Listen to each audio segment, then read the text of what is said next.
This is my guest, Michael Ramos, and Michael is a musician that I met years ago, and he has worked with so many musicians. I just want him to tell his story. So, Michael, if you'll kind of talk us through, first let us know who you played with, and then I want to go back to when you were in high school and starting to decide to jump off into your music career. Because I remember that early on, you decided, I think you were 17 or 18, you decided to jump into it. And I want to find out, before we tell that, all the people you played with that people will know, but also kind of the bands you've started, just kind of a little about your overall view. I've played with a lot of bands. Most of the bands I played with were not famous, but the famous bands I've worked with, I was in the Bodines, I was in the Rembrandts, worked with John Mellencamp, Paul Simon, Robert Plant, Sean Colvin, Patty Griffin, Los Lonely Boys. I had my own project for a while called Charanga Cakewalk, and I've just played with a lot of people over the years. I mean, so many bands, too many to name here, but it's been a long career, yeah, blessed career. That's what I loved about it. I thought one time you said, I've had a career of being able to do what I love my entire life. And that's what really inspired me. And so, what I would love for you to talk about is kind of where you got started, how young you were, kind of where your path took you, and what inspired you to stay with it, even through being on the road all the time. I remember you were always on the road doing things, and you pretty much lived there most of your life. Yeah, I mean, always had this, I've always had this profound love for music. And fortunately, my parents had that same profound love. They were lifelong choir members, with our church growing up. And they were always extremely supportive of me. One day my mom said, "Hey, do you think you might like to take piano lessons?" Figuring I was going to say no. And I said, "Yeah, that'd be great." Because I knew I was going to a school where if you took piano lessons, you got to get out of math class. And, I'm like, I am in. So, fast forward it was the day before school started, and I'm with my buddies. We're all out in the neighbor's yard playing football. And all of a sudden, here comes this truck, old pickup truck with a tarp over the back of something. And we started running behind it, and then I realized it was pulling into our driveway, and that pulled the tarp off, and it was just the most beat up, raggedy piece of shit piano. I mean, later in life, I went on to be a piano tech for a while before my career took off, and I seldom saw a piano as shitty as the one I had to learn on. But I still very distinctly remember, it was so old. It was like an old player piano that had been converted into a regular upright, and it actually had ivory keys on it. And I still remember the smell of the ivory keys. And so that's what I learned on it. My first piano teacher was a nun, and she was great. And then I had another piano teacher that would drive from Houston to Angleton, the little town where I grew up. And he had maybe 20 students there. And he was a phenomenal teacher as well. And, I just started playing, trumpet in the band. And for me, trumpet was almost a step backwards, because as opposed to having to concentrate on 10 fingers, I only had to use three. And I only had to read one note instead of a whole page of them, page of notes. So that's where it started. Then I went, I did really well in middle school. Of course, we called it junior high back then, and high school. And then I got a scholarship to be the jazz piano player at this small community college there nearby that had one of the best jazz programs in the country, because it was right outside of Houston. And all the students from Houston School for Visual and Performing Arts came over there. It was like 13th and 14th grade for them, and I realized then that I was not going to be a jazz musician, because some of these kids that were my age had already been gigging regularly in jazz clubs since they were like 14 and 15 years old. And then when they told me how much money they were making, I was like, okay, I'm probably not going to be a jazz musician. And, I just started playing, in and around, Houston, Galveston area. Um, then I just decided at one point, I wanted to play original music. So I had a girlfriend that was going to school at Southwest Texas State at the time. And I would come up here on the weekends when I wasn't gigging. I had gigs Monday through Saturday. After my gig on Saturday, I would get in my car, drive to San Marcos. We'd wake up, we'd hang out all day, and I drive home Monday afternoon. And how old were you then? 22. And one night we went to see Honeysuckle Rose, the Willie Nelson movie, and it was all shot around Austin. And I made up my mind before I left the theater that I was going to move to Austin. So, about a week later, I came back. I had printed up all these business cards with my name on them and my phone number, and went out on that Sunday night, which, the number of bands playing was very limited on a Sunday night. And I met these guys, gave them my card. I came back the following week for an audition, and then I came back because I still had my other gig, in Houston. And so after my final gig in Houston, I got in the car. My first gig in Austin was on a Sunday night, and rest was history. Who'd you play with, or were you on your own? It was a band called The Desires that was a really popular band at that point. They had been a rockabilly band, but then, all of a sudden, there's this keyboard player that comes in and joins, and we're a new wave band all of a sudden. So it was really, it was great. I came from a job, I was making $400 a week, which for musicians, that's, especially in 1980, that was a lot of money. And so I went from that to playing in a band of original material, bussing tables, and maybe doing a gig or two a week, and a total of maybe, if I'm lucky, $75 a week is what I was making. And I was never happier. Everybody that I knew and that I met in Austin was a musician. Everybody at the restaurant where I worked, I eventually ended up being a waiter there. You start off low, you work your way up to waiter. I was the shittiest waiter in the history of Austin, and they quote unquote Right. promoted me to host. So I got to stand up at the hostess stand and tell people where to sit.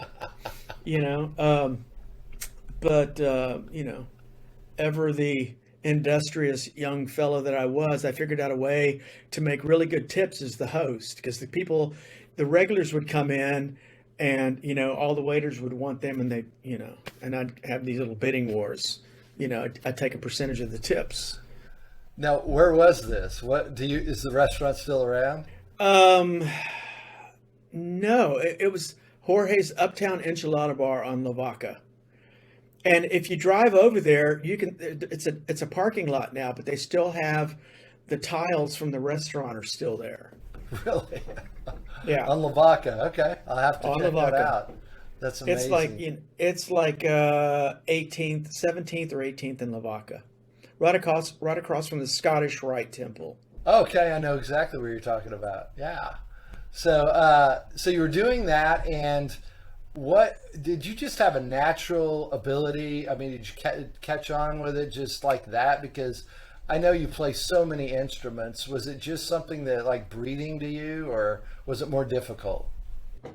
Well, the thing is, I just loved it so much. And I knew that's what I wanted to do. When I was still at home in high school, and I'd go to these concerts at the arena, the Summit there in Houston, I remember like going to these concerts, and I'd see these musicians up there, and I'd think to myself, how do I get from this seat in the nosebleeds section down there? And that was all I could think of. Okay. I would just try to buy all the instruments that I'd see these people playing, and that's all I could think of. I just couldn't see not doing it. And, nobody told me, well, you're never going to get there from here. I didn't know that. I just stuck with it. When I moved to Austin, I was one of the few guys that had like multiple keyboards. You know, I mean, even now I've got like keyboard fetish. Oh my God. They're like they're everywhere. Look, it's an invasion That's great. or a sickness. It's a sickness. And this is just upstairs. There's a downstairs too. But I've also now I'm a producer, and now I have like a full-on recording studio. I don't know here. Oh yeah, that's awesome. See. Yeah, it's Yeah. So, you know, I was one of the few guys in town that just had all these great modern keyboards and stuff, and I knew how to use them because before that I had been playing in all these cover bands. And when you were in a cover band in Houston, you had to play disco, like your shirt. I had to play country music. You know, you had to play all the hits, and so you had to be well versed at a lot of different things. And I had all the keyboards, so I moved to Austin, and you know, there was never a shortage of gigs. I mean, at one point I think I was like in 6 or 7 bands, so I was either rehearsing or playing 6 nights a week. yeah. Yeah, that's one thing I always admired about you. You played with so many different people. You're a musician's musician. And I love the story you told me one time about the accordion. When Michael's an amazing accordion player. And the story about the guy leaving one in the truck. Remember that? Oh yeah, Tell that. yeah. So, okay, so Flaco Jimenez. We'll use Flaco Jimenez because he's like the most famous conjunto accordionist.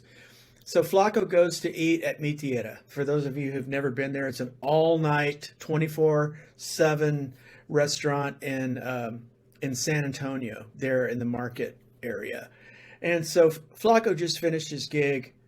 He pulls up to the restaurant, and you know, he still has all his accordions or he has his accordion in the car with all his gear. So he's like, you know, I'm just going to go get my order to go. I'll come right back. So he goes in. He comes back. As he's walking to his car, he's crestfallen. The front window's been smashed out, and he looked in, expecting to see the worst, and it was the worst. Because when he left, he had his accordion there, and when he came back, there were 2 accordions there. That's great. Well, and that's what I felt about the accordion until I heard you play it. That's I think I heard you play it first time with Patty Griffin, and you just made it so beautiful. It really is. And you were talking about old keyboard.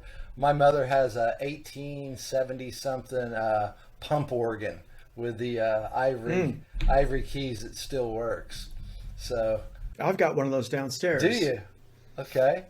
Yes. That's awesome. Yeah. Yeah, my sister was an accordion player. She's our producer today. So when I first started, my mom made me take piano lessons, and I remember they had the numbers with the fingers when you first started out, rather than the AB. All boys good did fine.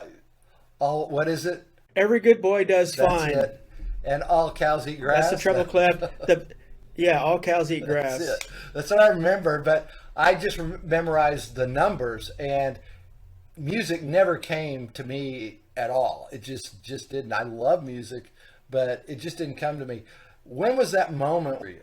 The first time I sat down at the piano, because I thought about music all the time, and I just went like dun, and the next one was like dun. I'm like, oh, and then like the black note in between was like halfway in between, and then the first time I sat down, I could pick melodies out, and I went.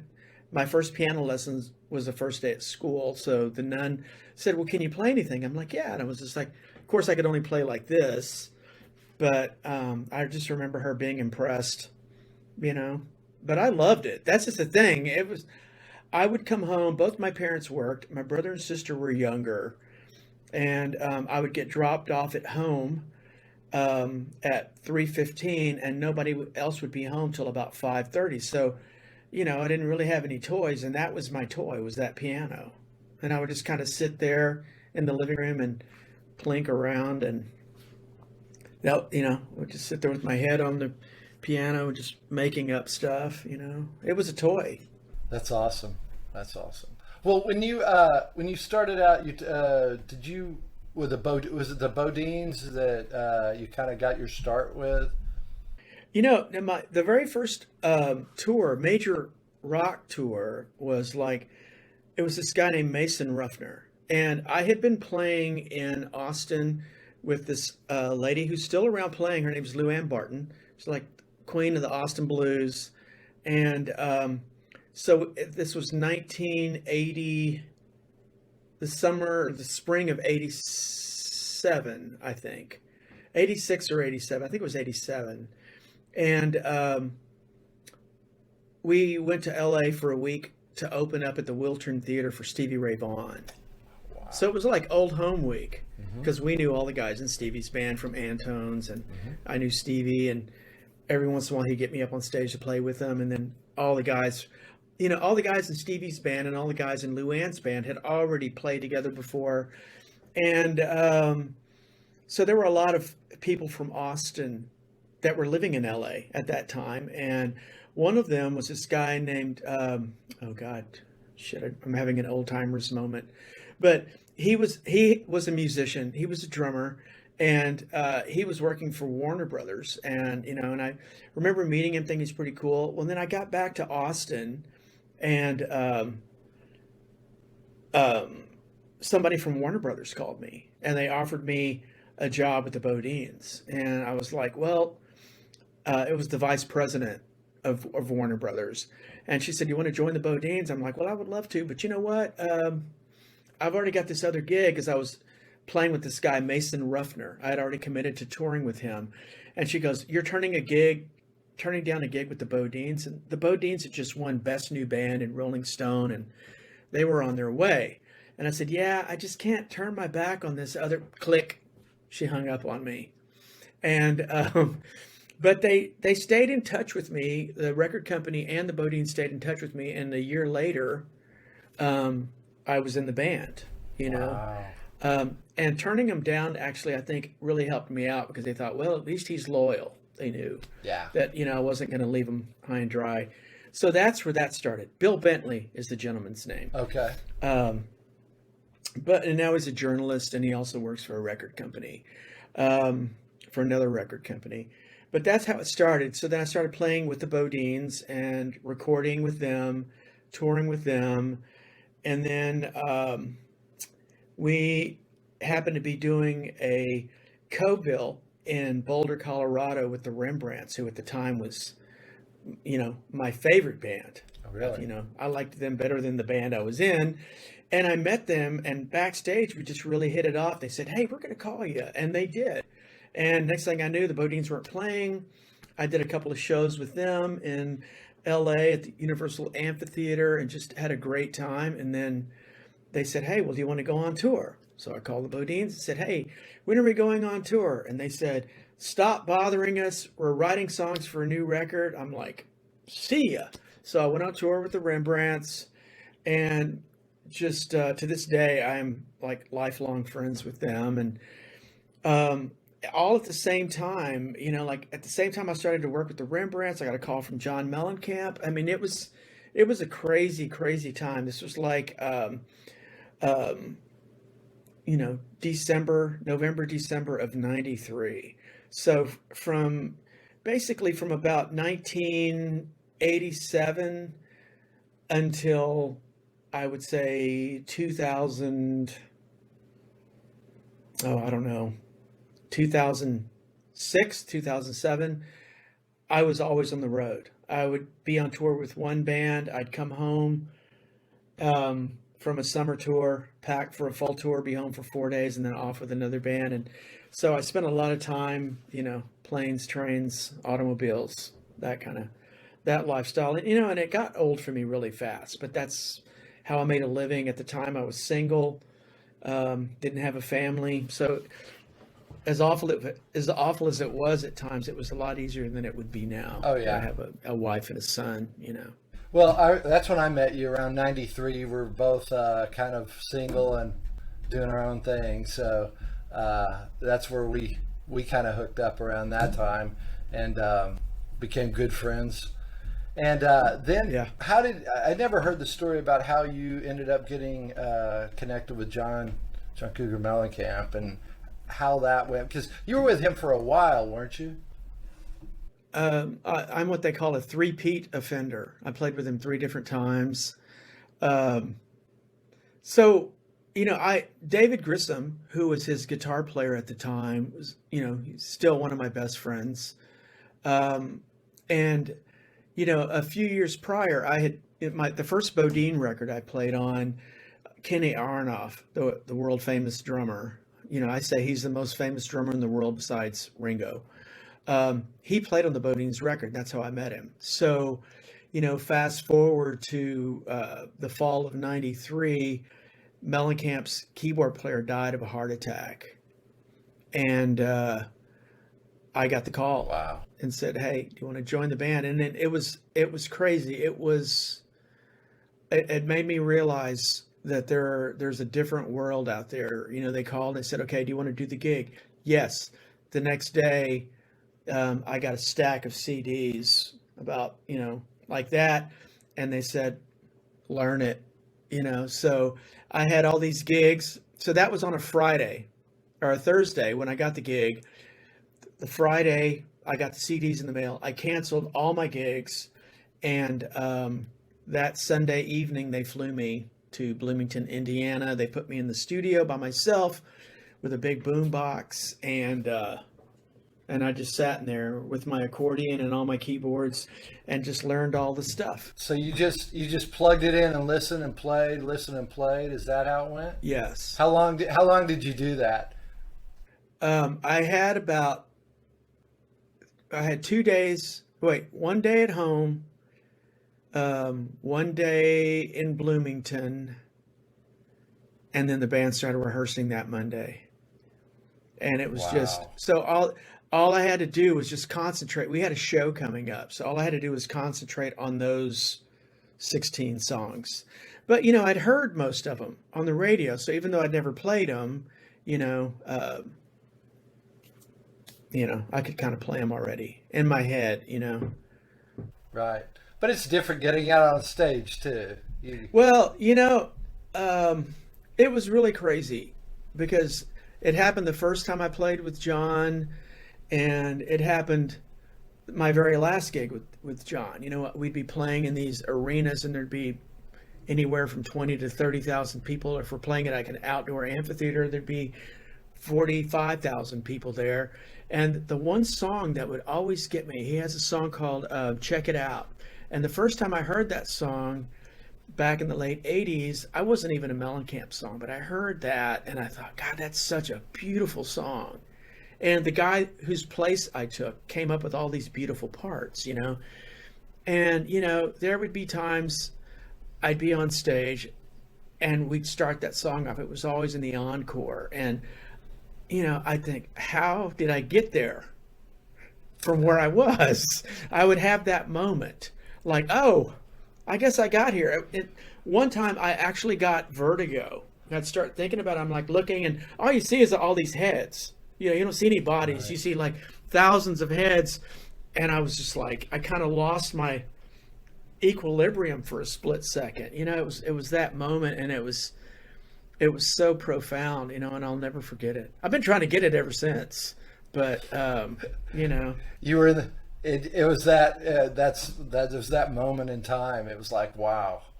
The way yeah. you just described it was amazing. It really was. Well, people always say, "Oh my gosh, what is it like up there in front of all those people?" And it's exactly what you think it would be like. You know, Next time you're in front of the mirror and you've got like a tennis racket or a broomstick, and you want to pretend like, just close your eyes and pretend there are 40,000 people there, and that's exactly what it feels like. I'm serious. Yeah. Yeah. And how long did you play with John? You said 3 different times. Yeah, the first time was about a year. I probably would have stayed with him, but he had a heart attack before the tour started, and I'd been getting pressure from the Rembrandts, and I'd been getting a lot of pressure. I was playing with Charlie Sexton at the time, and he had a new record he was about to do, and I was still in the Bodines officially. So at one point, I was in 4 different bands that, nobody remembers that MTV used to play music. MTV used to play music videos, Yeah, people. yeah, I remember. And at one point, I was in 4 different bands with videos, That's on great. MTV, and so John had that heart attack, and I was like, you know what? And he wanted me to move to Bloomington. And when I was in the Bodines, I had to live in Milwaukee and in Chicago, and it was cold as anything I've ever experienced in my life.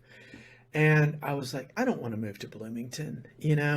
So I thought, and I had just moved back to Texas like a year before. I'd moved back to Austin. So that kind of made that decision for me. So I started playing with Charlie because all my buddies were in his band. And I thought, what could be more fun than playing in a band with all your buddies? And I found the answer. Playing in a band with a bunch of strangers making like 5 times as much money is more fun than being in a band with your buddies. Because you I can know. eat and you don't have to worry every second. That's Yeah, right. yeah, I hear you. I want to have dinner at Clay Pit, not, you know.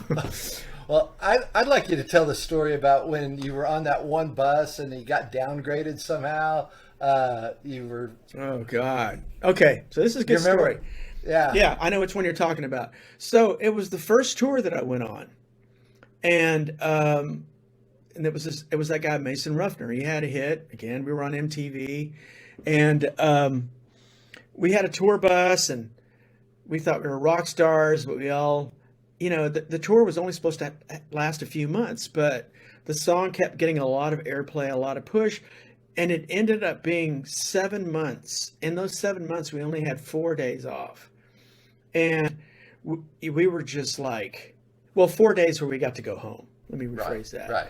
Um, so we all said, "Hey, we need a raise," and they were like, "Well, okay," So they gave us a raise on those 4 days off because they added this whole leg of the tour because we were going to be opening for U2.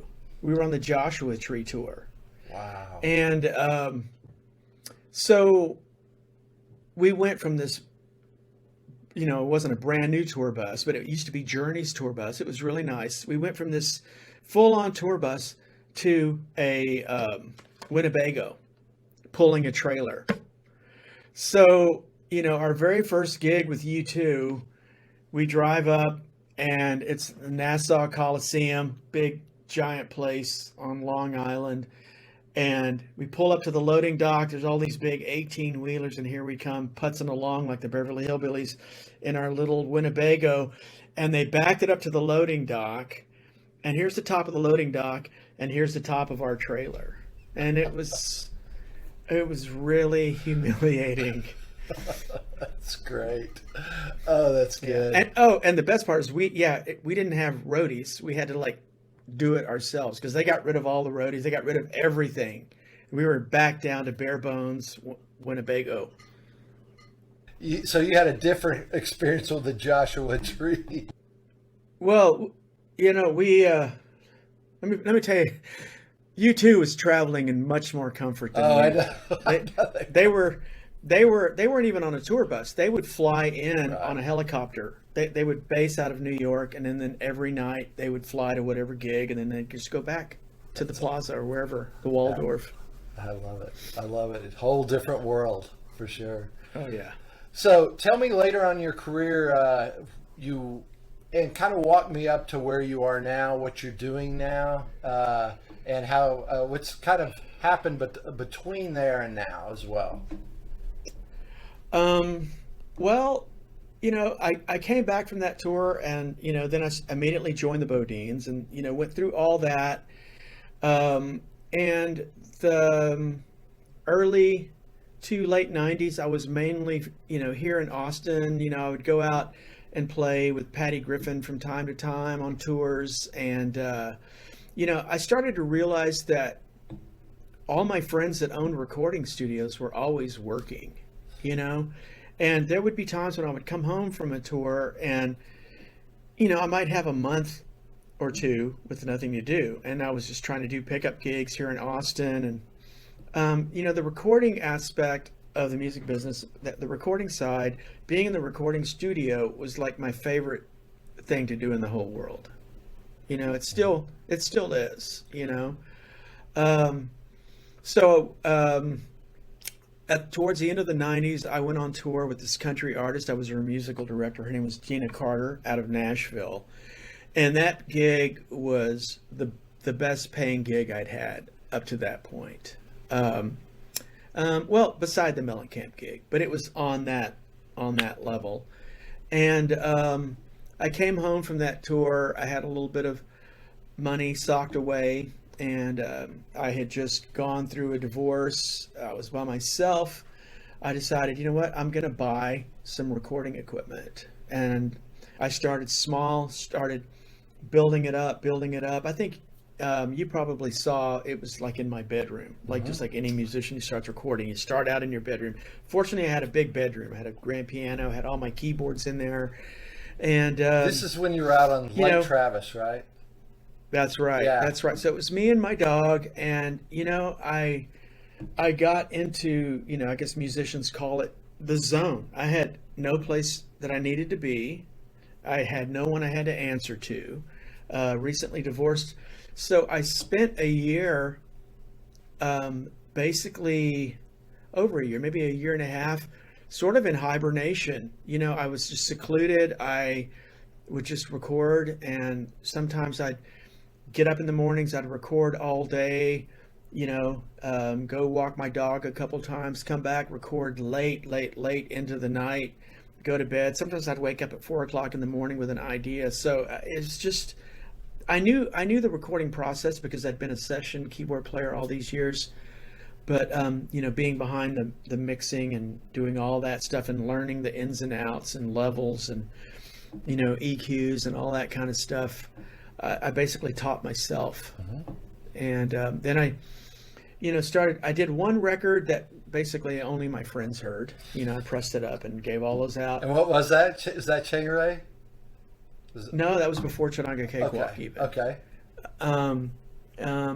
And then, I saw that people kind of liked it, and I started, doing another record, which became Chonanga Cakewalk. And Chonanga Cakewalk, it wasn't really a band, it was just me.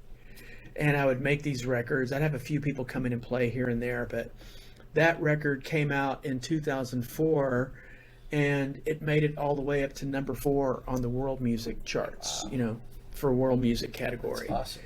And I thought, oh, hey, that's pretty cool. So then I did another one, and the record company made me put a band together, and I was like, no, that's wrong, because I started making records because I didn't want to have a band, or I didn't want to go on tour.